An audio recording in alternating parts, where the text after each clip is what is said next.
네, 안녕하세요. 저는 정신과 의사 박서희입니다. 제가 이제 단독 채널을 만들게 되었어요. 여러분들이 좀 더 필요하고 또 궁금하고 뭔가 같이 얘기 나누고 싶은 것들을 마음껏 댓글이나 이렇게 달아주시면 그거에 대해서 소통하면서 진행을 해볼까 해요. 오늘은 첫 번째 시간이니만큼 가장 흥미로운 것을 준비를 해봤는데요. MBTI를 다들 알고 계시죠? MZ세대 분들은 MBTI를 마치 명함처럼 자신을 소개하거나 상대방에 대해서 알고자 할 때 많이들 사용하시더라고요. 정신과 의사의 관점에서 봤을 때 과연 이 MBTI가 믿을만한 건지 어떤 검사인지를 설명을 좀 해드리겠습니다.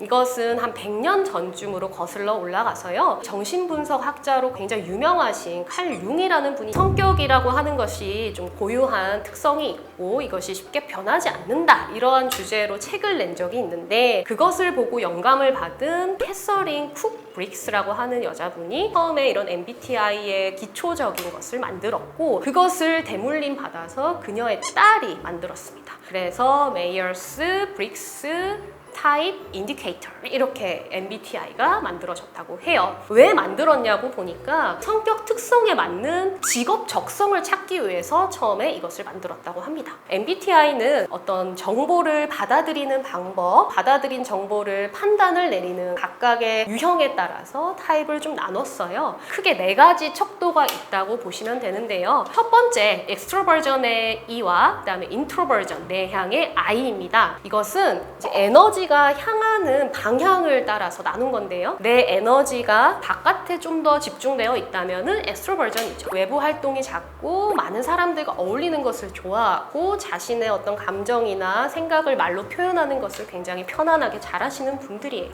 I 유형은 에너지가 좀 더 나에게 집중되어 있기 때문에 좀 조용하면서도 내 의사를 표현하는 것이 조금은 어려운 그런 분들이 되겠죠. 두 번째, 새로운 정보를 받아들이는 방법에 따라서 S와 N으로 나누게 돼요. S는 sensing, 감각이라는 뜻이고요. N은 intuition, 직관이라는 단어에서 N자를 따오게 됩니다. 이 S라고 하는 것은 쉽게 말하면 굉장히 구체적이고 사실적인 묘사를 하는 것을 더 선호하는 타입이고요. N유형은 미래지향적이고 앞으로의 가능성, 그것이 가지고 있는 의미 이런 거에 좀 더 집중하는 편입니다. 인식한 이 정보들을 어떻게, 어떤 기준으로 판단을 내릴지가 바로 T냐 F냐를 가르는 기준이 됩니다. 먼저 우리 T 유형은 thinking, 사고에서 나온 말이에요. 어떤 판단을 내릴 때 T 같은 경우에는 fact, 사실이 중요한 거예요.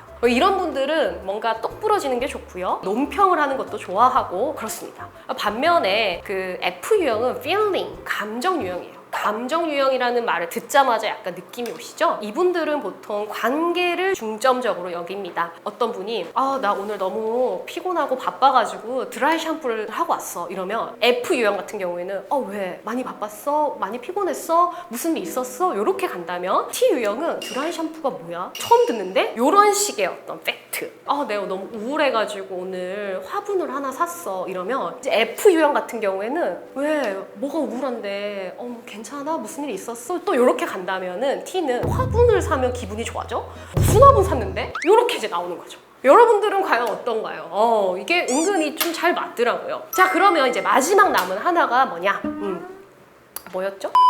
J냐 P냐. 이제 우리가 판단까지 했어. 그러면은 이제 그걸 바탕으로 계획을 세워서 어떤 목적을 달성하는 일을 수행해야겠죠. 그런 방법을 어떤 걸 더 선호하느냐에 따라서 나뉘게 되는 거예요. P 같은 경우에는 이제 perceiving이라고 해가지고요. 상황을 인식해서 그거에 따라서 우리 쉽게 말하면 좀 융통성 있게 그때그때 상황에 따라서 수정될 수 있다. 이런 이제 생각을 좀 더 하는 분들이 P 유형이 되겠어요. 때로는 좀 즉흥적이게 보일 수도 있고 또 때로는 좀 더 융통성이 있고 좀 포용성이 있죠. 반면에 J 유형은 저징에서 나타났는데요. 목표를 세우면은 그거대로 밀고 나가야 된다. 체계적이고 또 미리미리 계획해가지고 철저하게 그것을 지켜가면서 하는 게 훨씬 더 편한 유형이 되겠죠. 뭐가 더 좋고 나쁘고가 있는 건 아니고 그런 유형들의 각각의 좀 장점과 뭐 단점들이 다 있다. 이렇게 보시면 되겠습니다. 그러면 MBTI가 과학적이라는 건가요? 아니면 아닌 건가요? 그렇죠. 이때까지 장황하게 설명을 했는데 사실 이거는 아직도 의견이 분분해요. 옥스퍼드의 어떤 심리학자분은 이걸 비판하는 책을 내기도 했고요. 진단을 할 때 정신과 영역에서 사용하지는 않습니다. 하지만 이거를 만들고 배포한 회사에서는 신뢰도가 높은 검사입니다 라는 연구를 좀 꾸준히 하고 있고, 그분들의 발표로는 90% 정도 정확도가 있다고도 해요. 그러니까 아직도 의견이 분분한 거죠. 근데 저는 왜 이렇게 사람들이 열광을 하는지 더 중요한 것 같아요. 지금 세계 100대 기업 중에서 88곳에서 이것을 공식적으로 사용을 하고 있고요. 신입사원을 채용할 때도 이것을 사용을 하고 있다고 합니다. 군대에서도 쓰고 학교에서도 쓰고 또 우리 일반적인 사람들도 많이들 사용을 하고 있죠. 왜 그럴까요?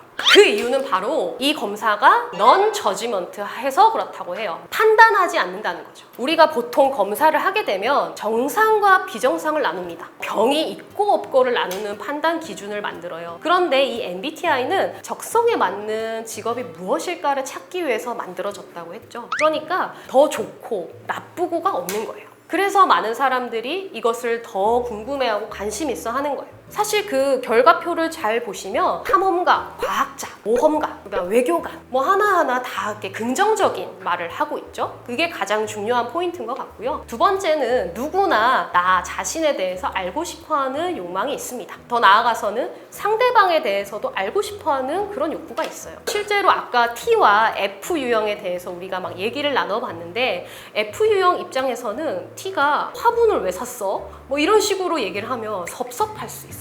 쟤는 나를 소중하게 생각 안 하나? 어떻게 그런 말 할 수가 있지? 그런데 맞다 그 친구 T 유형이었지? 그 친구는 내 팩트가 좀 더 중요하고 지금 엄청 자기 딴에는 위로를 해주고 있는 거구나, 이렇게 받아들인다면은 상대방에 대해서 왜곡하지 않고 조금 더 이해할 수 있겠죠. 이런 경우도 있어요.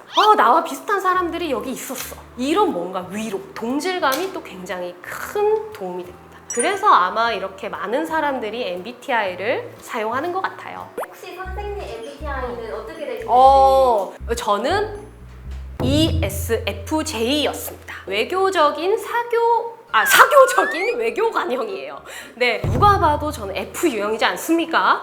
좀 지나칠 정도로 F예요. 그래서 막 누가 뭐 우울하다 이러면은 왜 우울하니? 막 나도 울고 막 이런 스타일. 저도 좀 어느 정도 맞더라고요, 그게. 네, 이렇게 오늘 같이 MBTI에 대해서 얘기 나눠봤는데요. 어때요? 좀 다들 궁금증이 해소되셨나요? 이 MBTI가 재미를 넘어서서 뭔가 상대방을 좀 이해하는 데 도움이 되는 유용한 도구가 될 수 있겠다, 이런 생각을 해봤습니다. 앞으로도 이렇게 흥미로운 주제로 다시 찾아뵙도록 하겠습니다. 여러분 감사합니다.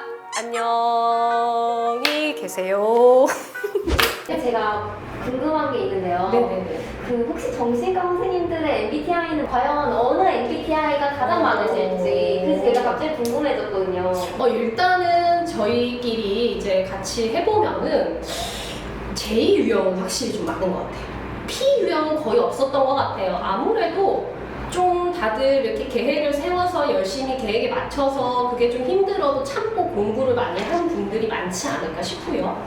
좀 창의적인 분들보다는 아무래도 좀 이렇게 규칙대로 지키는 분들이 좀 많지 않나, 그런 생각이 듭니다. 그리고 F 유형은 정신과 의사분들은 좀 많은데요. 일반적인 의사분들은 뭐 다 그렇진 않지만 T 유형이 좀 더 많은 것 같기도 하고.